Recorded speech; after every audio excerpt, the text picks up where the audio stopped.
नमस्कार। आज बाजार में कह सकते हैं कि दिन भर ज्यादा कुछ खास हुआ नहीं। बिल्कुल फ्लैट बोरिंग सा दिन था। और फिर अचानक कुछ ऐसा हुआ जिसने सबको हैरान कर दिया। तो सवाल यही उठता है कि भाई दोपहर के 2:10 पर ऐसा क्या हो गया कि मार्केट में अचानक से इतनी जबरदस्त तेजी आ गई। चलिए इसी पहेली को सुलझाने की कोशिश करते हैं। और देखिए, ये कोई हल्की फुल्की तेजी नहीं थी। सेंसेक्स करीब करीब 950 पॉइंट्स ऊपर चला गया, मतलब लगभग 1.5% की बढ़त। सोचिए, जो बाजार पूरे दिन सुस्त पड़ा था वो अचानक से एकदम रॉकेट बन गया। अब देखिए, जब भी मार्केट में ऐसी कोई अचानक हलचल होती है ना, तो सबसे पहले अफवाहें दौड़ती हैं। तो चलिए सबसे पहले उस थ्योरी की बात करते हैं जो ज्यादातर ट्रेडर्स के मन में आई, कि जरूर कोई बड़ी जियोपॉलिटिकल इवेंट हुई है। और जियोपॉलिटिकल इवेंट की बात करें तो सबसे बड़ा तनाव कहाँ है? मिडल ईस्ट में। तो जाहिर है पहला सवाल यही दिमाग में आता है, क्या वहां से कोई अच्छी खबर आ गई? क्या वॉर खत्म हो गया? इसका जवाब है नहीं। और इसको हम फैक्ट से चेक कर सकते हैं। देखिए, अगर मिडिल ईस्ट में शांति की कोई बड़ी खबर आती तो सबसे पहला असर कहां दिखता? कच्चे तेल की कीमतों पर। जियोपॉलिटिकल टेंशन कम होती, सप्लाई की चिंता खत्म होती और तेल के दाम 10 से 20% तक गिर जाते। पर उस दिन क्या हुआ? कुछ भी नहीं। कीमतें बिल्कुल स्टेबल थीं। और दूसरा बड़ा सबूत ये है, अगर ये कोई ग्लोबल शांति की खबर होती तो दुनिया भर के बाजार खुश होते, सब हरे निशान में होते। लेकिन हुआ क्या? हुआ इसका ठीक उल्टा। अपना इंडियन मार्केट तो ऊपर गया, पर दुनिया के बाकी बाजार नीचे जा रहे थे।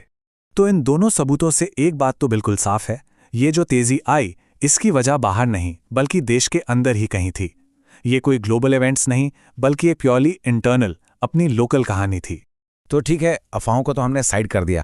अब आते हैं असली मुद्दे पर और पता लगाते हैं कि ठीक उसी वक्त इंडिया में आखिर हुआ क्या था। और ये टाइमलाइन देखिए, ये सब कुछ साफ कर देती है। मार्केट की इस तेजी को आप सीधे सीधे एक ऑफिशियल सरकारी बयान के टाइम से जोड़ सकते हैं। 2:10 से पहले सब शांत, और ठीक 2:10 पर कॉमर्स सेक्रेटरी का एक स्टेटमेंट आता है और बूम, मार्केट ने रफ्तार पकड़ ली। तो ये बयान दिया किसने?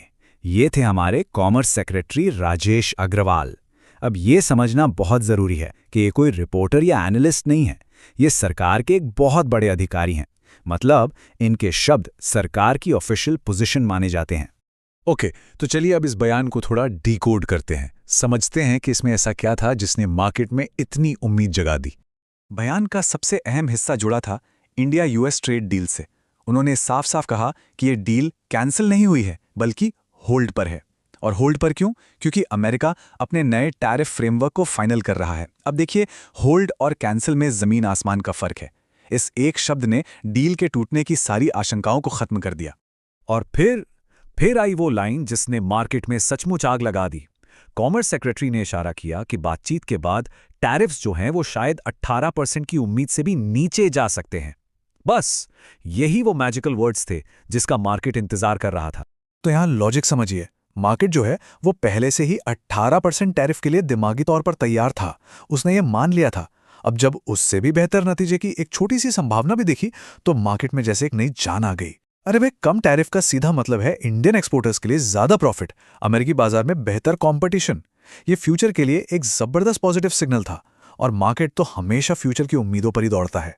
तो ये तो हो गई आज की पूरी कहानी। लेकिन अब सवाल यह है कि एक रिटेल इन्वेस्टर को आगे क्या देखना चाहिए, मतलब अब आगे क्या करना है? अब आगे के लिए 3 चीजों पर नजर रखनी है। पहली, इस ट्रेड डील पर कोई भी ऑफिशियल अपडेट आता है उस पर ध्यान देना है। दूसरी, ये देखना है कि अमेरिका की तरफ से इस बयान पर क्या रिएक्शन आता है। और तीसरी बात, जैसा कि हमने शुरू में बात की, कच्चे तेल की कीमतों पर हमेशा नजर बनाए रखनी है ताकि किसी भी ग्लोबल टेंशन का पता चलता रहे। हाँ, और ये बात हमें उस रिस्क की भी याद दिलाती है जो अभी भी बना हुआ है। हमें ये नहीं भूलना चाहिए कि टैरिफ नेगोशिएशंस को लेकर पहले कितनी सख्त वार्निंग्स दी जा चुकी हैं। तो इस उम्मीद के साथ साथ थोड़ी सावधानी बरतना भी बहुत जरूरी है। तो आखिर में आज की पूरी कहानी इस एक सवाल पर आके रुक जाती है। मार्केट ने एक उम्मीद की किरण पर रिएक्ट किया है, पर क्या हकीकत इस उम्मीद से मेल खाएगी?